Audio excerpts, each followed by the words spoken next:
So, my bag is packed and I'm ready to go to the Mattapan branch of the Boston Public Library to sit in on a writing class and do a little work. That's the plan.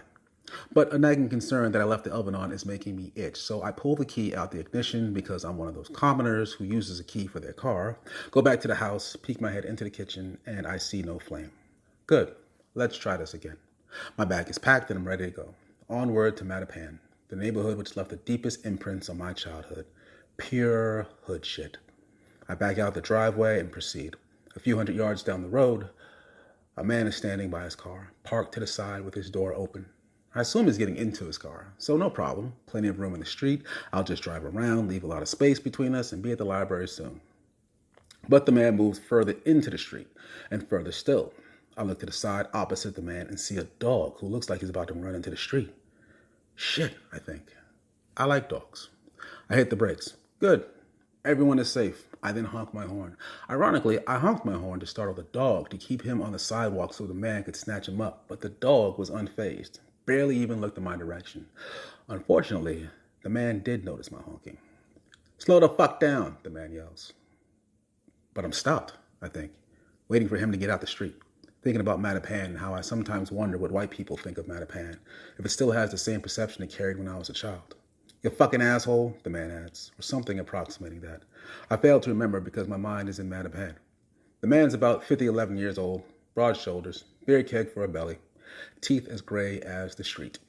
I can't remember if I said what I said next because I thought it was ironic since I was stopped or because I was thinking about Mattapan. Asshole, make me fucking slow down.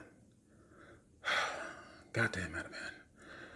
Oh, I'll make you fucking slow down. Let's go, right now. Come out that car and I'll kick your fucking ass. I know people in my life, good people, sensible people, people I respect who would just drive off, I think, just before I lower my window and invite the man to repeat himself. Come again? I say. You heard me. I said I'll kick your fucking ass. Sometime during this exchange, I have a thought. Why are white men so angry?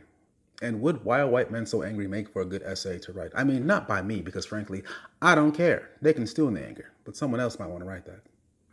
I contemplate fighting the man. Picture it in my mind's eye, me sidestepping the man after he launches his girth at me because I suspect girth, or alcohol, is what gives him his confidence, before I grab his ankles from under him and kick. Nah, that's petty. You're a grown-up now, Q, I think. Besides, you can't kick him. A shod foot with a shoe on, is technically a weapon. Another thought comes. I think I've discovered the difference between childhood and adulthood. When you're a child, you're afraid of losing fights, of being embarrassed or losing cool points. When you're an adult, both winning and losing are scary. Oddly enough, as a person who's been plenty scared in his life, my hands and heartbeat are steady. This man doesn't scare me. Instead, I'm more curious about the kind of personality who says to a stranger, I'll fuck you up. There are women half my size who'll fuck me up. And I'm honestly not a bad fighter, but these are just the facts. That's just how fighting works, so I'm honestly a bit mesmerized. I also think that it would be a terrible thing if I fought this man and won. I mean, if one ever actually wins at a fight. Even the fights in my life where I won, I always felt at least a little bad afterward. I hate hurting people. Although, I'm not sure that hurting this guy would be so bad. He's an asshole, and I don't like him. Still, with America's justice system, what if I knocked him unconscious? That means next week I'd be on trial for murder. Or what if this guy took his ass whooping out in some restaurant the next day, shot it up before shooting himself, and then just like Lakeith Smith was charged for killing his friend, who was actually killed by an Alabama policeman, but was charged for creating the scenario where the policeman had to kill his friend? Had to? I get charged with a mass shooting. You know what? You got no fucking balls, the man says, still waiting for me to get out of my car. I smile. But not the kind of smile one pulls when one wants to be smug. I smile sincerely because I am on my way to Mattapan, where I grew up. And this man just said I had no balls. But one does not grow up in Mattapan that way. At least, certainly, not the women. And then I find myself smiling because this 11-year-old man is standing in these streets, these suburban streets, screaming about balls.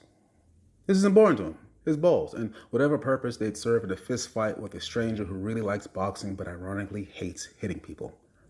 Yes, that's what it is.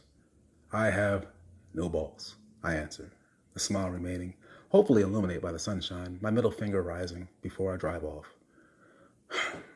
Where did you go wrong, Quentin? I ask myself. How in the future can you avoid such confrontations which could escalate beyond a point of no return? I do this sometimes, talk to myself, counsel myself as a parent might a child, but part of me is too distracted to answer because I'm amazed a bit that my heartbeat is so steady. I don't understand why I'm so calm.